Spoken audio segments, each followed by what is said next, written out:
It's a real good podcast, yeah. Yeah. Woo! Hello and welcome to the Real Good Podcast. Today we have a real good review of what movie is it, Raymond? Justice League. That's a Superman song. Yep. He's in this. Yep. I heard he was in it for a couple minutes Yep. or two.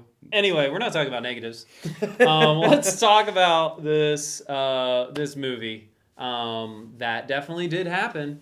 Yep. The critic reviews of this, Rotten Tomatoes has it listed at a 40-some%. Mm-hmm. I didn't look it up before we got started because I couldn't bring myself to. But Yeah, you're saying the audience reaction is actually Pretty positive. which is weird. Maybe they came in with really low expectations, and then that's why it's been so positive so far. But whatever it takes, right? Mm-hmm. So I guess let's just jump into this bad boy here. Let's go with what we liked about it.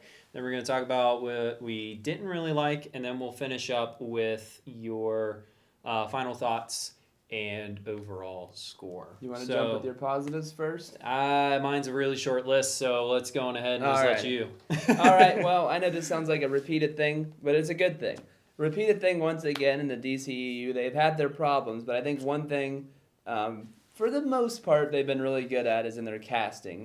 Some people might disagree on the Joker casting, some didn't like the Lex Luthor casting, but for the most part, people have really enjoyed, Ben Affleck's Batman and of course Gal Gadot's Wonder Woman and so forth and so on. And so the newcomers to the Justice League, really, there isn't a weak one as far as the new guys. I mean, Ezra Miller knocked it out of the park as the Flash.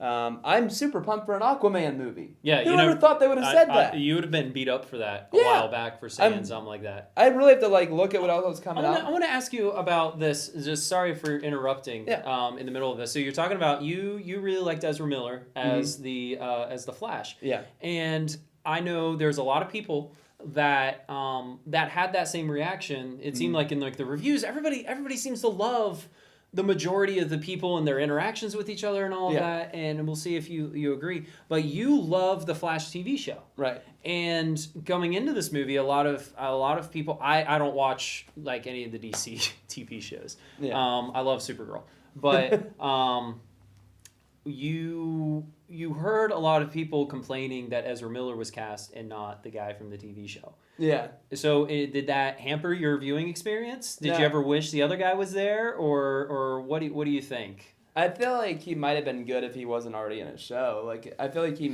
would have fit in kind of with the group that we had there. But I like their differences because if you're going to build an entire TV show off a character, Ezra Miller's Flash for me wouldn't work for 4 seasons of a TV show because he's just kind of a goofy. Yeah, but I mean, fun-loving. he grows. He does. I mean, characters grow Yeah. and develop if you're in a good TV show. But I think with Flash, there's not really. I mean, there's a Superman and Supergirl, but because there isn't really like a featured Supergirl or Superman in the Flash's like universe. So I feel like he kind of gets written a little like Superman, a little like Flash. So basically, he is the Superman to Green Arrow's Batman. Yeah. Um, So you enjoyed Ezra Miller. I like both Okay. of them with their differences. Okay. I like the Flash. Yeah. I mean, it's like why he was my. But what I loved about Ezra Miller's Flash and this was his name, maybe Barry Allen. But he is hardcore Wally West Flash from the Justice League. And Always he's better has the best anyway. lines. Yeah. That's better anyway. Yeah. So and one more is Cyborg was fantastic. Now he doesn't get as many of the funny lines because he's more of a stoic, serious character, but definitely a really, really good performance. And his movie could be really interesting. I would be able to see what I he's wonder doing what in the direction future. you would go with that. Yeah. We can get into that when we talk about like the future of the DC universe. Yeah. But with him, I remember watching the movie and he was really subdued at first. Yeah. And I had heard some rumors that people, well, he can't act. He doesn't seem like he can act. Or he's like, he's just phoning it in. But it's strange. You get a really subdued character in him where he doesn't look comfortable on screen. Yeah. But it works though for me because of this.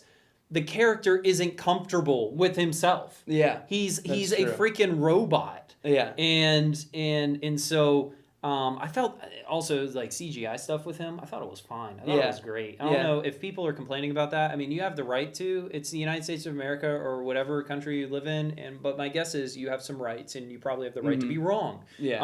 About your opinion. I mean, because he did it practically look like RoboCop, which worked in the '80s, but now it looks. But I felt like he looked fine. Yeah. But he conveys so much emotion and just hurt. And then he finally is being accepted, and I loved his character. I felt in a way he was kind of who the plot is following. Well, it's supposed to, and I kind of wish it would have followed him a little bit more. Yeah. It would have been more overt in that, because he's connected to a freaking mother box. Like that's how he's created. But we'll get onto that. We'll get stuff into in that. And the other, so I agree with all of your positives with all the these characters. And one more thing, I know this is controversial. Don't know why, to be honest. And we both talked about this. Yeah. The music was. I mean, it's not as good as Batman vs Superman's Hans Zimmer score, because that was just fantastic. I thought it was But it was so. I mean, if you're, and that's what confuses me. If you're a comic book fan. I know this is a bit spoilery, but the soundtrack's available. Well, we're doing a spoiler review here. So the soundtrack has bits of John Williams' Superman theme. You get the classic 80s Batman theme. You get to hear Wonder Woman's theme again because that's in their universe. Yeah. But it's so. I'm really disappointed they didn't use the Linda Carter. Wonder Woman. It should have been in there somewhere. And then even for his, I mean, maybe it's not purposely done, but like there's some similar scenes where the Flash will run in slow motion, and it seems like kind of a version of the Flash TV theme. So even that's kind of cool because that's a little bit of. What's fan interesting service. is like you talked about that, but to me it seemed more reminiscent of what like the Batman Returns theme. Okay. Yeah. It sounded like classic Elfman. Honestly, there is so much goodness in that soundtrack, especially if you start listening to it, and it has that definitive Justice League theme to it, where dun dun dun dun dun dun dun dun dun dun. Like I think that's how it goes, and you get an Avengers type of theme, I remember, but nothing really ever stood out that much or carried over to the different movies. And so I hope they stick with that Danny Elfman one, because that sounded so reminiscent of the Justice League cartoon. And I'm okay with using the Batman themes that they did, because it's epic and it's cool. And isn't that what we want? Yeah. I mean, you want a score that's gonna sit well with you. Yeah. And I feel as though Danny Elfman must be just a DC fan, because he's hearkening back for all of that stuff. Yeah. And so I wonder, like, if they bring him on to do the next Avengers, like, is he gonna do his Spider-Man score? Yeah. Like, that would have been sick. Well, that's what I was thinking. As I was watching that movie, I'm like, you know what? Why didn't they just bring it back for Spider-Man Homecoming? Because I remember not one musical note. Oh, I do. I do. I remember. Oh, the beginning. The very beginning, with the classic Spider-Man. But anyways, back to our movie. Yeah. So some of the positives in the interactions, the team interactions are so good. Once the team gets assembled and they start the battle scenes and the interactions between the different characters, I thought were really great. It's really fun. But there's some elements that didn't hit. But overall, like, the back end of this movie works really, really well. Yeah, I think the pacing. We'll get into that with some of the stuff we didn't like. But like overall, it's very lean. There's nothing gone to waste here. That tunnel fight scene is really, really cool, with Barry going and saving a bunch of people. And then you get like the whole like creation of man point. That's he does that multiple times, where like Barry's running around and then he's like beep, but that works really well, and the way the team ends up working well together. Yeah, Batman is actually doing stuff through this movie. He's not just sitting on the sidelines. Not like he does the opposite. Like in that final battle scene, he's like, "All right, everybody else go do stuff. I'm gonna jump into the middle of this." But it provides Danny Elfman was like, "Hey, Joss, can you like redo this scene and make him jump into the middle of it so I can do the Dun, dun, dun, dun, dun. Yeah. Like that moment is so that made me geek out so much. I mean, it was so cool. And that's the thing about this movie where I could see, this is the weirdest thing about this movie. The people that keep on saying how much they love it are the people who are like general movie fans. They just might like Star Wars. Yeah, they're not like But the hardcore DC people are actually being the hardest on it, which Yeah, I'm like, yeah. this is your movie. Like, Well, it's got your themes. When we get into the disagreements on it, I know we're gonna battle about this. We're gonna fight. Yeah. But yeah, like getting the people that are bashing Danny Elfman's score, like, and those are usually the reasons why they're like, we got John Williams' Superman score, we got Batman's score from the 1989 film, and then reprised in the 1992 film. We got Wonder Woman's theme from the 2017 and you know what? Like, yeah, you got that. And it sounds great. It's awesome. Yeah. And like what he did with the Superman score when Superman comes back and you're not really sure if he's a good guy or bad guy. Yeah. Yeah. He makes it sound kind of dark. And it's like, that's so cool. That was really neat. And speaking of that scene, speaking of shirtless Superman coming back. Spoiler alert, women. They're like, oh, I wasn't gonna watch it, but now I want to. And Raymond is like, maybe. For all the women that had to sit through that Suicide Squad theme or scene with Harley Quinn changing, I think this movie made up for it. Yeah. Between him and Aquaman. Oh yeah. But well, okay, on a sidebar, I want someone, if you listen to this and you have absolutely no time devoted to anything else in life, I want you, because I'm going to do this eventually, I'm going to go back and watch Man of Steel, Batman v Superman, and then Justice League, and I'm going to do a stopwatch to see how much time Henry Cavill is shirtless. Because think about this. Okay, complete sidebar. We're going into this. We're going into this deep. Okay, that might have been a poor choice of words. Very poor choice of words. Man of Steel. He goes on the oil rig, okay? Yep. He jumps off of that thing and like rips his shirt off and he's on fire. Yep. From that point on into the water, Yep. he's shirtless. Yep. Then he runs up and he gets land. the stuff. Yep. He gets on land. He puts the shirt on. I'm not sure if there's other points in the movie. There might be other points in the movie where doesn't have a shirt on. Then in Batman v Superman, he's just cooking eggs. Yeah, He makes out with Lois Lane in the tub. Shirt. I almost said toilet. That'd have been weird. Oh God! You imagine that? That's strange. Like she's just randomly standing in the toilet. She's like, I got real bad athlete's foot, and this was the only thing that had a lot of water, so I'm just gonna plunge my little piggies into the toilet. Farley Brothers directed That's so weird. movie. That's so weird. Anyway, this is an awesome podcast today. But like he's shirted and has jeans on when he jumps into the tub, but then he's cooking eggs, the rubber egg there, and watching the news all sad. He's shirtless. He's just doing that. And then in Justice League, he spends like half of his time not in the suit. Yeah. Is literally 50% of the time is without a shirt on. But that scene, maybe he has a running bet with Hugh Jackman. Maybe that's the joke. Maybe it's just one of those things that's written in his contract. But anyway, but that scene when he first comes back, I love the connectivity that Zack Snyder brought to it, where he did the whole, like, when he's holding Batman's face and he's like, tell me, do you bleed? Yeah. Doing that. And then the big gun being Lois because she's the key in that flashback. Yeah. You get some of these things that are connecting together past from other movies. Yeah. And I feel like for what he was allowed to keep in the movie, Zack Snyder was planning on tying up a lot of those ends, and a lot of those seeds that have been planted through his first two movies were going to come to fruition in this film. And the ones that were left in that 2-hour cut worked off really well. Even some of them are super subtle. Some of them are more in your face. I thought it worked really well. And that's so cool to be able to see that stuff come to fruition. Plus, you had something in this movie that hasn't been done in the DCU Zack Snyder films, but there's a scene towards the beginning that is like almost like, it's hard to believe a director, it's only really been making movies since the 2000s, could have classic versions of him.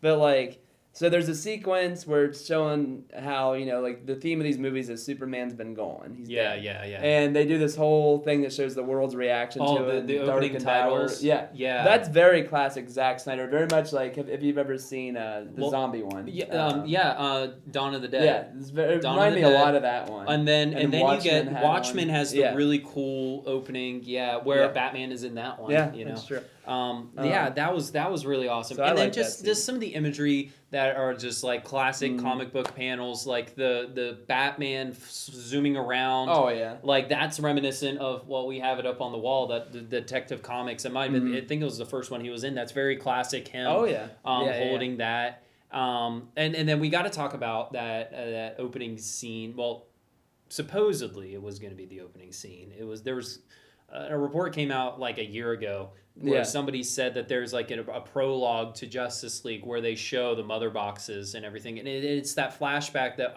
Wonder Woman talks about. Yeah. So basically, that scene was going to be the opening of the movie, which we'll talk about that in a little bit. Yeah.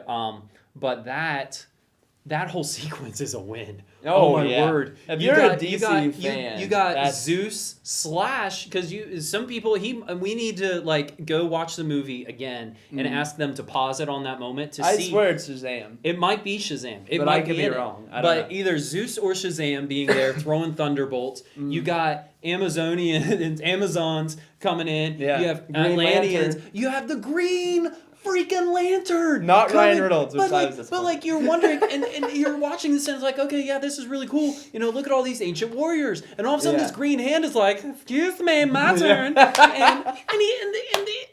lantern, the ring comes through, and then he dies, and it swirls and goes. That is so cool. Yeah. That was so awesome. And it made me just hope that my prediction about what was going to happen, that is available in the last podcast that we just did. Go in and look up our fall preview show. Yeah.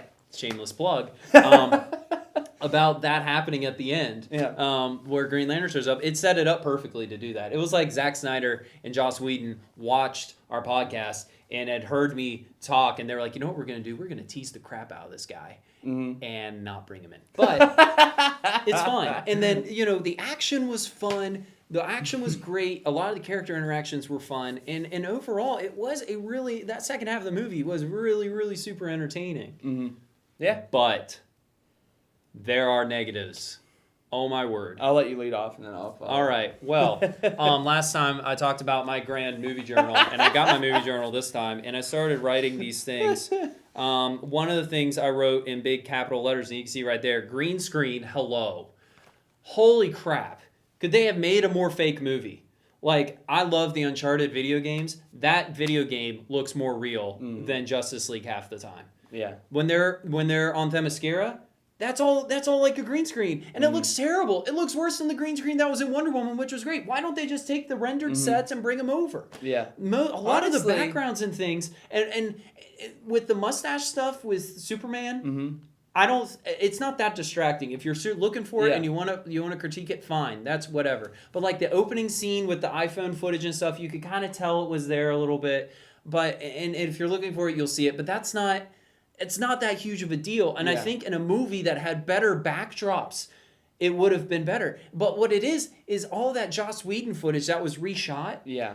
It was as though they took the backdrops that were originally there and then just green screened those reshoots on top of it. Yeah. Like they did the reshoot in a studio with a green screen and then just rendered these other things in the background. And it's jarring. Yeah. Where like if you're watching the movie and all of a sudden it's like, why did the background change so drastically? Now it's back to real. Now it's there to fake. And that kind of brings up an interesting thing is when they knew Zack Snyder was going to be on there, obviously you get Joss Whedon to shoot a lot of the stuff. Yeah. But I thought it'd be kind of cool if, especially, that could be something different in these. You get all these universe building movies, but nobody's thought of this idea. Maybe it has been done, I don't know.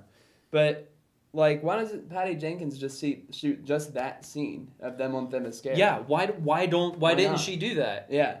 Or at least because some people were saying that James Wan shot the scene where Aquaman's talking to Mira. He had to have had input in it. Yeah. But it's like in Suicide Squad when Zack Snyder was the one that actually shot the Flash scene. Yeah. Which is really cool. But that green screen was terrible. And And then the Red Sky stuff, okay, whatever. I do think going back and watching the footage from the original trailers where it was blue, I like that a lot better. Yeah. It just looked a lot better. But it was dark and dreary.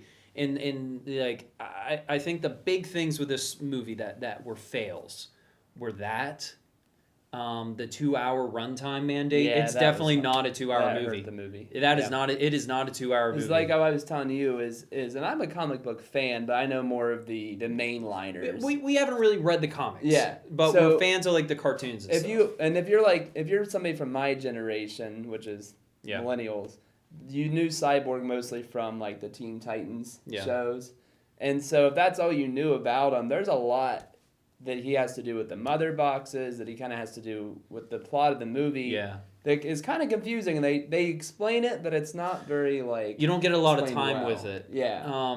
Yeah. And like his backstory, I don't mind like you don't get his full backstory, but I like to know a little bit about how he's kind of connected to these things. They keep on hinting to it, and maybe it's for the future, but I don't know. But feel I don't like- know what future there would be Yeah. where you have a And movie you can- about getting these mother boxes and about the parademons and about all of this stuff, Yeah. and he's literally connected to it. And you can tell in the trailers, it seemed like, I mean, I'm sure it happened to all the characters, but like I felt like most of the stuff in the trailers you saw for Aquaman and Flash were in there, but Yeah. there was a lot of Cyborg stuff that felt cut out. from the Yeah, trailers. like it seemed like they did a lot of like his backstory before Mm-hmm. he was Cyborg. And I know we're just, at this point, I think we're just spitballing what we didn't have an issue with. I know sometimes in trailers there's things they take out and they don't make it to the movie. Yeah. You know, this movie actually, you know what movie it reminds me a lot of? It's 2017's Rogue One. Yeah, Where there's yeah, because the reshoots. Where there's things where it was really good, Yeah. like with Darth Vader, Yeah. then there's stuff where like that could have been better. But but with the trailer of Rogue One, like some people complained that they, you know, there's the whole thing where she says "I rebel," and then there's a part where it looks like Darth Vader might be chasing her, but I think that was just misleading, anyways. Yeah. But the Comic-Con trailer, which was the most watched trailer of all these ones that have been done, the cool epic part is, so, you know, like, for example, like the Civil War trailer. Yeah. You show the whole trailer, and then you always end with, like, a really cool scene. Yeah. So oh yeah, when the- Superman comes back. we think it's Superman, but we never knew who it Yeah. was. And Well, now we're it's never- nobody. we're never It's gonna know. nobody. Well, and then in addition to that, I Like, don't know if it's it was such a that. I don't build-up. know if it was that scene. I'm still convinced the T-Rex might have joined. It We may don't have know. been. It may have been Steven Spielberg in a T-Rex inflatable. Like, we don't know. But okay, along those same lines, like you get the really cool thing where the Flash is like he looks and he goes like pew pew and then knocks a parademon through a wall. Yeah. I don't think that happens in the movie. That might not happen. That doesn't happen. Yeah. But that's just like a Superman is staring yeah. at a hologram. Not Superman, Batman. but Batman is looking Yeah. at his a hologram, and it looks kind of like it might be Superman. Or I heard Supergirl. somebody saying today it may have been Supergirl. I think I actually read a thing that was Supergirl. And so, I don't know if I would have liked it being Supergirl. I mean, like, I can sit there and watch a hologram version of Supergirl because I'm, Sure. like, watching it on a super futuristic TV. Yeah. But, like, I liked it better if it were Superman. But Yeah. but that's how it's going to be in my mind because we're Yeah. never going to see it. Yeah. But, like, yeah, that sub 2-hour runtime.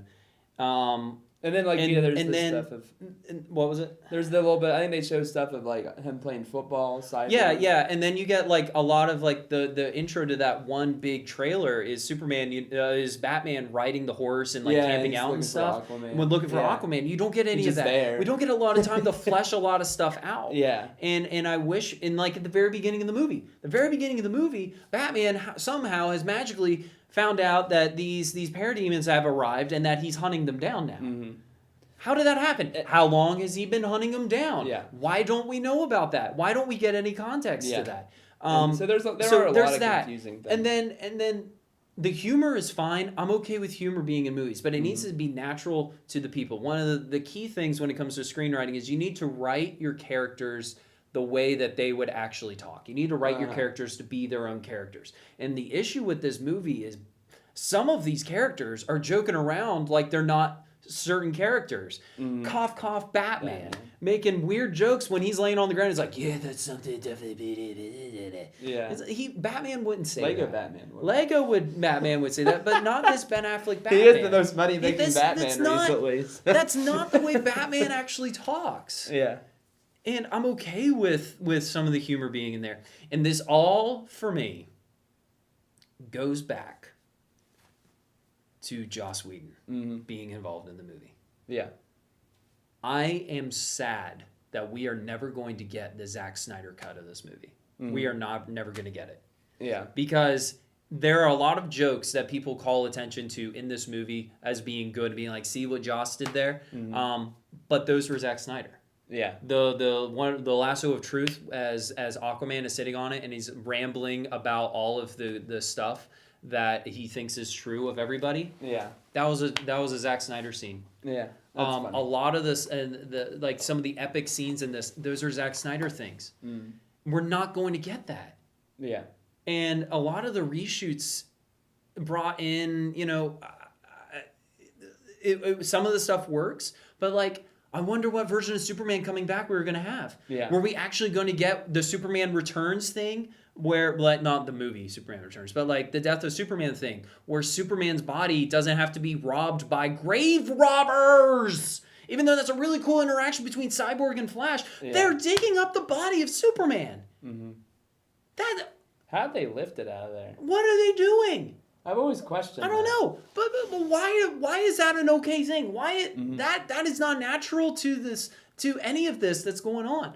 And I firmly believe that Zack Snyder was fully planning on doing the black suit thing and Superman not actually being dead, because that's something you see at the end of Batman v Superman That was definitely with the dirt coming up. Yeah. Zack Snyder was planning on having him not be dead. Yeah.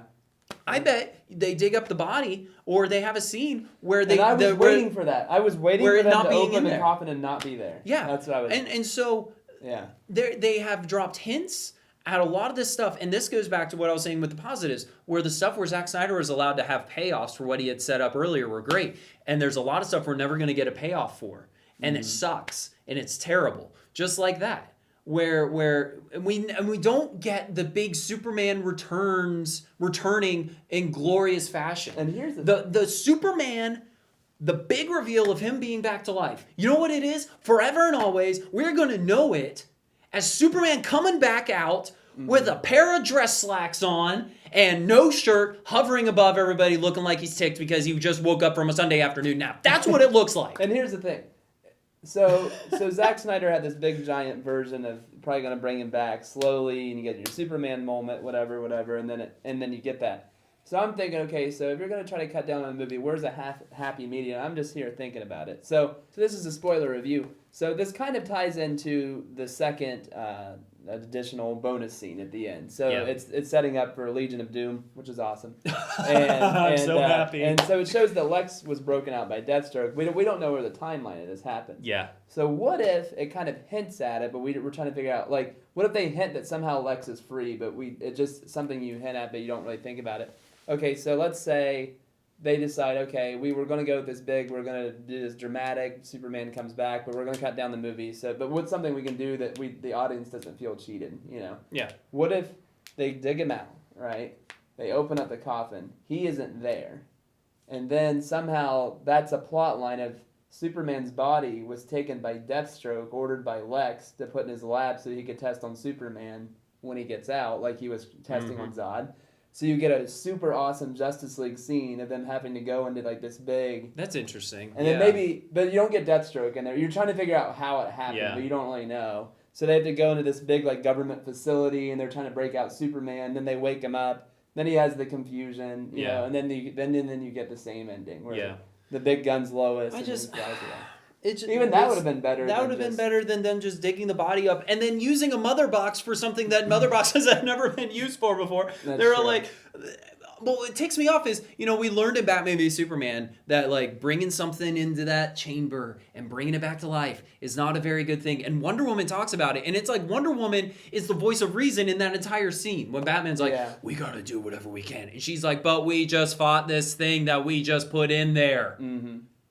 Now, why is it okay now? Why does it work out now? I don't get that. Yeah. That is something I'm not going to be able to reconcile ever. And maybe because I really don't know much about the mother boxes, but I don't know, like maybe you could even use that now as a future subplot where like now that he was brought back to life with that thing, like that's how Darkseid can track him. Maybe. It's 'cause Maybe. he's kind of I feel like that'll be a cop out. yeah. At that point. But that's my big thing. The big deal about this movie, they made a huge point to not show Superman in any of the stuff. It's not just this movie. Suicide Squad talks about it. You know? In this DC universe, Superman being dead is a huge That's deal. why the Suicide Rightfully Squad was so. set up. That That's terrible why the movie we all hate was set up because What's interesting is the Superman's parallels between Suicide Squad and this Justice League movie to me, where it's like it feels like half the movie's missing. It feels like the editing is kind of wonky, and the reason the teams are put together is because Superman wasn't there. Yeah, It's weird, and those are the two movies as of late that have had the most studio involvement in it.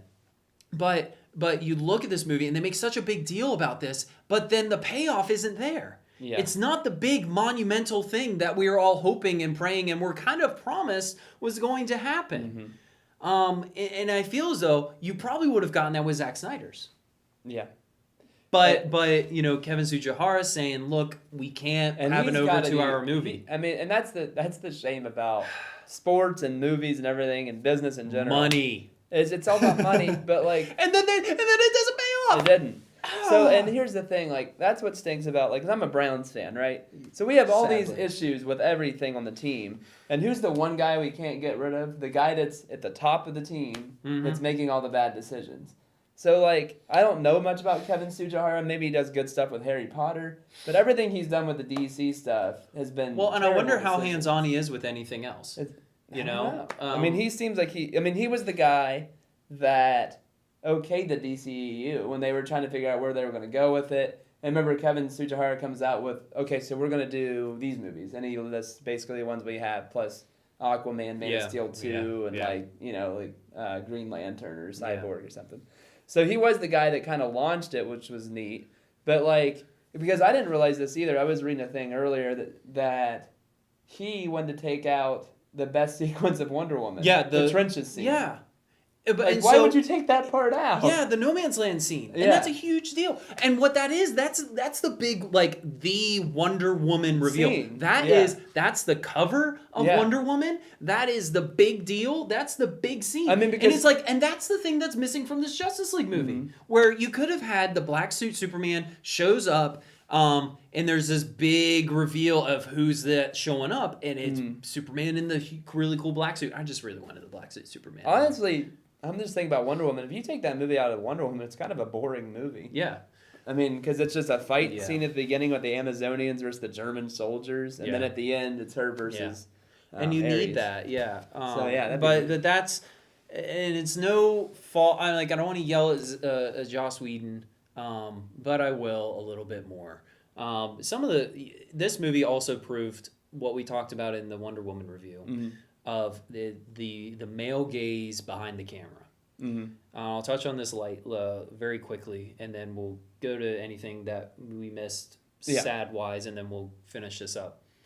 In Wonder Woman, you have Patty Jenkins behind the camera, and you brought this up with her. And she stood firm on that No Man's Land scene. Yeah. And it's awesome. And I feel as though hopefully James Wan's going to be able to stand for his movie and make things happen there. I bet, like, with WB, Christopher Nolan with the Batman stuff, like, I bet there are a lot of decisions that he was like, no, this is my character. This is who it's going to be. Yeah. And he was able to do that. But I kind of wished... Zack Snyder, I bet Zack Snyder did that a little bit with Man of Steel, but then somehow the BVS studio got a lot more involved. Justice League studio got really involved with it. But anyway, with this male gaze thing, and Patty Jenkins did a great job in Wonder Woman. It didn't seem like they objectified the females in it at all. So then we get Justice League, and we get like 4 or 5, maybe not even that much. But there are a few scenes where it's just, hey, you know what? Gal Gadot has a really nice body, so let's check it out for a long time. One scene in particular, and I believe it's the scene that you see in the trailers where the Flash is, at the end of it, he's like, hey, that's your side. Oh, that's your side. Yeah. The beginning of that scene, the Flash is standing beside Batman. And in filmmaking, there's the concept of thirds. So like you have a third of the screen. Yeah. So it's like third of a screen, third of a screen, third of a screen. Mm-hmm. And so what you do is you block your action in these three things. And Yeah. so like you have when two characters are talking and you have like one person facing and then the back of the other person. Usually what it is it's like the person you're talking to is here. If I'm facing the camera, I'm going to be talking to that person there, and there's nobody in the middle, because those you're paying attention to me. This is where the other person is. There's just random stuff there, and that's just the way you block the whole scenes out. So we have that in our minds, and when that isn't followed, unless it's Wes Anderson just hanging out in the middle of the camera, but even then he's hanging out in the center, which is one of the thirds. Yeah. Usually we're our minds are used to seeing that. So those are those are the characters that we're seeing, right? So in the beginning of this scene, you have Batman and you have Flash standing side by side in one of those thirds. And you know what's on the other side? You know where the other character is? You know what it is, Austin? Do you know what it is? I'm going to freaking tell you what it is. It's Gal Gadot's butt. She's in these brown leather pants and her butt is on full display. I mean, covered, but full display in the other third. It's a character. Yeah. Excuse me? And why does the camera have to linger there for like 3 or 4 sentences back and forth? Yeah. How is that an okay thing? How is that all right? I don't understand how we got so far with Wonder Woman and with that movie and just the way female representation is and having Patty Jenkins there. Like, are you that dumb to be like, you know what this Justice League movie would need? We need to have a few more scenes where Gal Gadot's rear end is a character. That would be really nice. That would really help the storytelling here. Yeah. You block that scene a different way. That's not cool. Yeah. And then there are a few other things where, you know, there are some gags that happen that you could argue that aren't really, that it's more objectification of women and such. Kind of like, you know, with the Flash landing on Gal Gadot's bosom, where it wasn't even her. She didn't agree to actually do the scene. That's a Joss Whedon pickup thing from London with a body double, and then they did a reaction shot of her back in LA. Like, she didn't agree to do it, but they still weaseled it into the movie. Yeah. And it just really bugged me that was in there. And are all of those things a product of reshoots? I don't know. All the reports that you read are that Zack Snyder, the women love working with Zack Snyder because, and granted, some of his costume choices are strange. You can think of like Watchmen was some of the way the character designs were. He evens out those. He shoots a lot of. Well, yeah, but that's the thing though. honestly, men. like the joke is always there that like, you know, there's Zack Snyder shows a lot of dude stuff, but that's like, it's like fair. Yeah. It's like he shows a lot of that. It's probably more so that than he does with the female side. And a lot of reports you'll read of females talking about working with Zack Snyder, that they feel empowered and they feel strong and all of that. And then you don't get that with Joss Whedon stuff. So I'm wondering how much is back and forth. On him with movies too, so that's kind of maybe it is a good deal. Maybe it is, know? But I feel like you could tell that Zack Snyder was not as involved in this movie as I wished he would have, and it was a personal tragedy that booted him off of this thing, which is horrible, which is terrible. But it's as though Warner Brothers took advantage of that and we're like, oh, we're sorry to leave you go. I mean, that was a really terrible thing and we don't want you back. Yeah. Yep. It really bugs me. Would it have been a perfect movie with Zack Snyder being involved top to bottom? Maybe not. But I wish we would have been able to allow him to do his thing. I really wish we would have. Cons, and then we'll run in anything we missed here. Sorry. So basically my cons weren't as much as yours. Like I said, I would have liked to, and I've kind of hinted them already earlier, I would have liked to seen, if you went back to the editing, make it a little bit longer movie, I would have liked to learn a little bit more about Cyborg and a little bit more about the mother boxes and stuff like that, because those are very important things that are very confusing. There are a lot of story elements. We haven't really hit much on the villain. Everybody seems to already hit on that. He's kind Neither did the movie. Yeah. Hey. And it does kind of stink that he's just kind of a big bad, and they're there to fight him. But the story, we didn't get to talk very much about that. The story is really thin. And I think that is a product, again, of the 2-hour mandate that they had to do. They didn't have enough time to do that. And I kind of wish that, supposedly that Amazonian Atlantean mankind war was going to be the intro to this whole movie. And it's as though I feel like you do that at the very beginning, and then you could do some other things throughout to kind of just let it all be evened out. But the fleshed out a little bit better. You would understand some character motivations better if you give time. Give a little more time to Batman investigating where the Parademons have come from. Then you let us know how long they've been going on. You give more time to Superman returning. I would love to have like a throwback to Man of Steel where like he goes to all those places that he was on his journey to like see mankind. Yeah. At the very beginning, the fishing boat thing, and then working at the restaurant, and then going to all these different places. It would have been cool if he would have been walked through that and then sees the reason why humanity needs him, and then he flies back into action. I wish we would have gotten another action scene to be able to help flesh that out a little bit. Maybe one where they would have failed as a whole team. There's discord. You get the whole do you lead, throw them off to the side, and then the final battle thing. Yeah. If you would have gotten a 2.5 hour movie or 2 hour and 15 movie, we would have been able to flesh out the story a lot better. And I was kind of telling you that when you watch the movie, like the first, I'd say, like I was saying, I might have said it earlier too. Like the first third of the movie is kind of jarring. There's a lot that happens really quick, and they're all action sequences. So it felt very like it's amazing. I've harkened back to this movie twice, but the third Hobbit movie, it's very much where like there's no plot, just action. And I was worried like, oh, man, like because I really wanted to like the movie, but once they get to the scene where, which I think was one of the original scenes, because I remember you telling me about this like it seemed like a long time ago. The scene where it's like in that warehouse and that spider thing that. Batman has the tunnel. Yeah. So that whole scene there, like once the movie got there, that's an epic sequence. You see every Justice League member do some of their classic stuff. That's an awesome. Probably number 3 is my favorite moment in the movie. Is just that whole sequence. Once that happens, they finally take a break and they sit and have a conversation about what we're doing.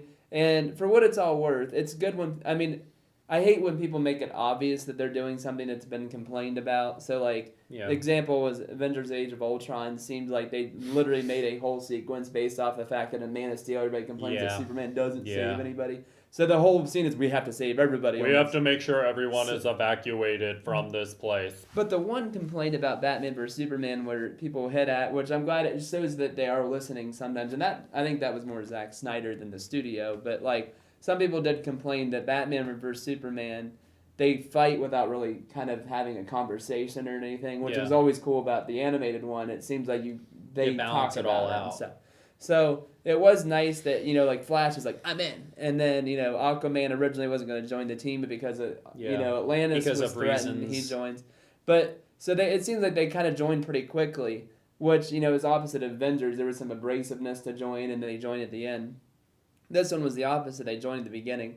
But after that whole sequence in the tunnel, then they finally have a conversation about what are we doing here. And like you said, you didn't like the scene where they're digging out the grave. But that conversation needed to happen, but the conversation, maybe not there. you know what I'm saying? Retool it. But it was cool because you never really, because I think they're kind of hinting at, because I think I heard about this way back. This is weird because years and years ago when I was thinking about what could be like a fun like Flash movie they could do, before the DCU was even a thing, I was like, well, what if you did a Flash kind of like almost kind of a buddy cop movie with him and like Cyborg? Well, they were planning on doing that. And now they're going to do that. Well, they were thinking. They heard my thoughts. Well, they're planning it, and then now they're not. Because they're getting Flashpoint. They should get back to that. But yeah. So you get some nice conversation moments, and the movie really at that point the movie does feel like a movie. It doesn't feel like scenes. Well, and that's what it is. Once the team assembles. Yeah. It works real. I feel like it works really well. Minus like how they bring Superman back and some of that stuff. Yeah, but and the part when I was hinting at the very very beginning of my favorites, I was trying to leave out the Superman stuff because I wanted to talk about that stuff last. Okay. So the scene, how they brought him back could have done better. I understand. I'm a huge fan of the character. However, you had to enjoy the fact that, and this was Zack Snyder.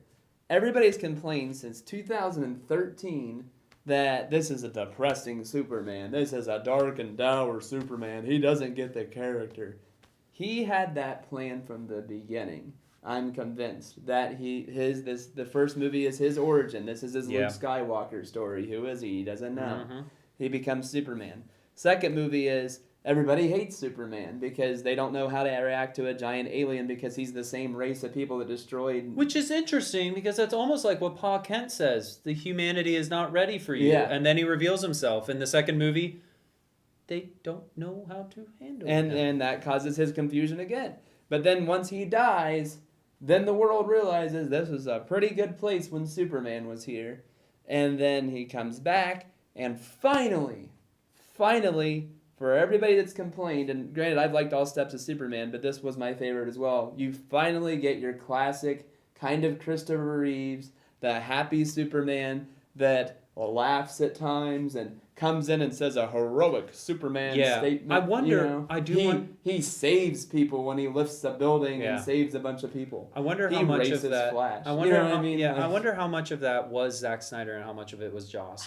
I know. I feel want to like go it was back and Zack I want to go back Snyder, and you know? rewatch the movie and just look at the end, that end, and see if you can see the mustaching, because that's really interesting. Like, we don't really know what all was Joss and what all was Zack unless you have But at the very confirmation. least, the script had to have been there for that was what he was But going to do with if I Superman. remember right, a lot of people, in a lot of the reviews that I've read, it's pretty across the board where like that final battle scene has pretty much stayed intact for the most part. Really? So like Because at that was point, pretty yeah. neat. And this isn't really a spoiler or anything, but I'm convinced in that fight scene at the end in that random town with the power with the power tower or whatever you call it. I am convinced that when the things are breaking out, it's not really described what's causing that. I'm convinced that we're getting this whole like Barry might have gone back too many times and messing up the timeline. I'm convinced that's happening on the other half of the Guardians 2 battle. Where he's like, where the entire like systems are getting like this weird purpley thing growing in. And then you see it in the Justice League battle. Okay. I'm like, oh, That's what okay, you're so talking this is about. taking Yeah, place during yeah. that timeline. Yeah. One other thing, just random thought, and then we'll go to the final things. I got some serious Blue Beetle vibes from Cyborg when they first met him, because he's talking about how he can't control his suit and now he's going into defense mode. Like, that's literally what Blue Beetle goes through all of the time in most of that DC animated stuff. So that kind of weirded me out a little bit because I've never seen Cyborg do that before. And maybe he does. Oh, Cyborg but, says a line that everybody was wondering. Booyah. That was really cool. But yeah, so final thoughts. I want to get your thoughts here. Final thoughts on the movie and give me a score. I'll let you do yours first. Okay. And then I'll do mine. Look, I think the reviews were spot on the nose. The characters are great. You get classic character moments with Flash pushing people to safety. You get booyahs from Cyborg. You get this really cool journey with Cyborg through the movie, and I loved him. Aquaman, I'm really excited for the Aquaman movie. I wish we would have gotten more Wonder Woman. Batman jokes at times were strange, but I've loved Ben Affleck just seeing that physical presence as Batman for a while, for a long time. And if this is the last time we see him as Batman, okay, like I'm gonna be kind of sad. But I'm gonna trust that Matt Reeves knows what he's doing with this. Hopefully, Warner Brothers stays out of that series. And then Superman, man, that was really cool to see when he finally was back.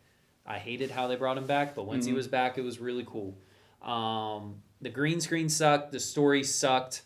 That kind of stuff, though, and a lot of people have said there's enough good that outweighs the bad. But the bad sticks out to me so much. And I was so amped up for this movie that it's an entertaining movie. Go watch it. You need to see it for yourself. But I give it a 6.5 out of 10. With room to grow with the second viewing. Yeah, it's a 6.5 for me. Which, I mean, that's not terrible. That's not bad. But I did expect more from it, and it's probably my third favorite, maybe even fourth favorite DC movie. It might be behind the Batman v Superman: Dawn of Justice, the Ultimate Edition. It might be. Okay. But it is entertaining, and that's me being kind of hard on it, I think, with some of the story elements and things. But if I could walk into this movie halfway through and then watch it to the end, yeah, great, awesome. That's the fight sequences and the way that the Justice League works together. It's really fun. That part's really, really cool. So, yeah. Yeah, and I agree with a lot of that. This is weird. I know this is a terrible, terrible comparison to compare Yeah. Justice League to, and a lot of people aren't gonna like this, but I will explain. Okay, you better hurry up. Okay, I'll make it quick. This movie is kind of now, granted, not as landscape, like it's not groundbreaking, but it's kind of, in my mind, it's kind of a modernized version of A New Hope. So, and I'll get to it. Interesting. So yeah, it's better. If you go back and watch A New Hope today, and looking at it as comparing it to a movie made today, there's a lot of like goofy things in there. A lot of like, it's not a flawless movie by any means. Like there's some acting that could be better. There's some things that could be reshot. There's some corny things in there. The editing at least is good, but it tells a better story, I would say, than Justice League, and it has a lot better villain. But what they both succeed on, and I compared it to Rogue One earlier. This movie is better than Rogue One because what they both understood is that, yeah, you can do whatever adventure you want. You can do the same repeated, and that's the other thing. Both of those movies there's nothing new with either one of those stories. No, They're the same repeated thing. It's a hero's journey. So, but they give you characters that are fully fleshed out, that you like, that you want to see more of, that you can make other adventures out of.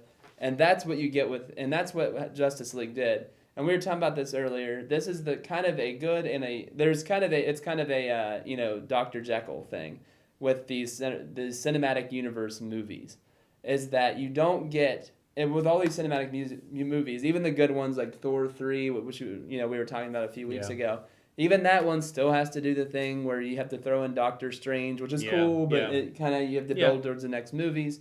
So with Justice League, and that's been the problem with some of these DC movies, and maybe that's why Wonder Woman's been the best one. Well, in the public opinion, I like Man of Steel the best, but that's why those are the two best, because they got to be their own movies. Yeah. And these other DC movies, and like Avengers Age of Ultron, and like Guardians 2 was at times, like it seems like there's good movies in there, but they're trying to build to whatever is happening. Yeah. So where Justice League is amazingly 100% great at is being something that, for instance, like what I said earlier, I'd have to really look at it, but Aquaman right now, as I'm sitting here, is my most anticipated movie for next year. Yeah.